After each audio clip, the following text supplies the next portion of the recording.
బడ్జెట్లో కేటాయింపులు లేని అంశం టీడీపీ బీజేపీల మధ్య మాటల యుద్ధానికి దారితీసింది. రాష్ట్ర ప్రభుత్వం తీరు కారణంగానే నిధులు రావడం లేదని బీజేపీ నేతలు వేలెత్తి చెబుతున్నారు. రాష్ట్ర ప్రభుత్వం సరైన రీతిలో ముందుకెళ్తే నిధులు వస్తాయంటున్నారు బీజేపీ నేత పురంధేశ్వరి.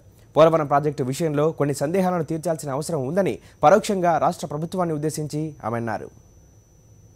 అయితే దానిలో ఏమని చెప్పారంటే ఒక నిబంధన ఏమిటంటే ఏదన్నా మార్పులు చేర్పులు చేయాలన్నా ఆ ప్రాజెక్టుకి సంబంధించి పోలవరం ప్రాజెక్ట్ అథారిటీని కాన్ఫిడెన్స్లోకి తీసుకునే చేయాలి అనేటువంటి నిబంధన ఆ ఎంఓయూలో ఖచ్చితంగా ఉంది.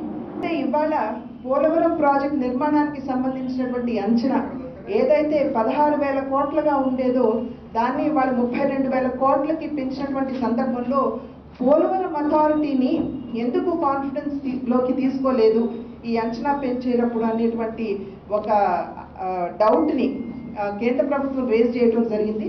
దానికి సరైనటువంటి సమాధానం ఇంకా రాష్ట్ర ప్రభుత్వం నుండి రావడం జరగలేదు.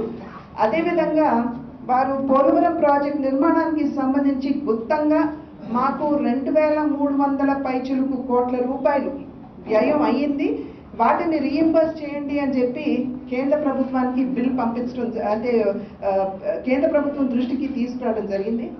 అయితే ఈ 2,300 చిల్లర కోట్ల రూపాయల్లో పట్టిసీమకి సంబంధించి 953 కోట్ల రూపాయల వివరణ అక్కడ ఇవ్వడం జరిగింది. అయితే కేంద్ర ప్రభుత్వం రాష్ట్ర ప్రభుత్వం దగ్గర నుంచి ఎక్స్పెక్ట్ చేసేటువంటి వివరణ ఏమిటంటే మీరు పోలవరం నిర్మాణానికి సంబంధించి డిజైన్ మీరు అక్కడ ప్రతిపాదించినప్పుడు పట్టిసీమ దానిలో భాగం కాదు. ఇవాళ సాక్షాత్తు మన రాష్ట్ర ముఖ్యమంత్రి గారు అసెంబ్లీలో మాట్లాడుతున్నటువంటి సందర్భంలో పట్టిసీమ కేవలం 3 సంవత్సరాలు మాత్రమే ఉండేటువంటి ఒక ప్రాజెక్ట్. ఆ తర్వాత పంప్ సెట్స్ ఏవైతే ఉన్నాయో వాటిని వేరే ఎక్కడైనా అవసరం ఉన్నట్లయితే అక్కడ వినియోగించుకుంటామని చెప్పి స్వయంగా ముఖ్యమంత్రి గారు ఫ్లోర్ ఆఫ్ ది అసెంబ్లీలో చెప్పారు.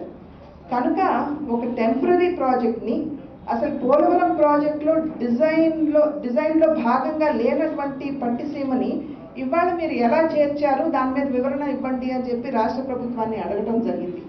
అదేవిధంగా ల్యాండ్ యాక్విజిషన్కి సంబంధించి 853 కోట్ల రూపాయలని ఇవాళ అక్కడ బిల్లులు ప్రతిపాదనలో భాగంగా చూపించడం జరిగింది. అయితే 854 కోట్ల రూపాయల్లో 5 లక్షల నుండి 42 లక్షల వరకు కూడా ల్యాండ్ అక్విజిషన్ కింద ఇచ్చినట్టు వారు అక్కడ పొందుపరచడం జరిగింది. అయితే ఎవరికి ఇచ్చారు, ఎంతమందికి ఇచ్చారు, ఏ ప్రాజెక్ట్ కింద ఇచ్చారు అనేటువంటి విషయాల మీద వివరణ ఇవ్వమని చెప్పి కేంద్ర ప్రభుత్వం రాష్ట్ర ప్రభుత్వాన్ని అభ్యర్థించడం జరిగింది.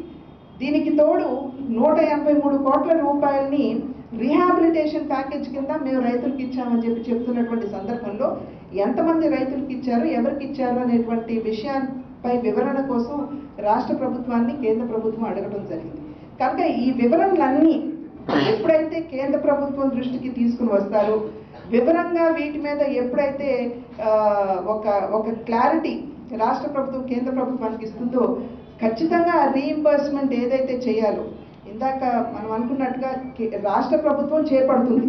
రాష్ట్ర ప్రభుత్వం ట్రాన్స్ట్రాయ్ ఎంఓయూ చేసుకున్నటువంటి సందర్భంలో రాష్ట్ర ప్రభుత్వం ద్వారా ట్రాన్స్ట్రాయ్ చేస్తుంది కాబట్టి అవి రీయింబర్స్మెంట్ జరుగుతుంది కేంద్ర ప్రభుత్వం.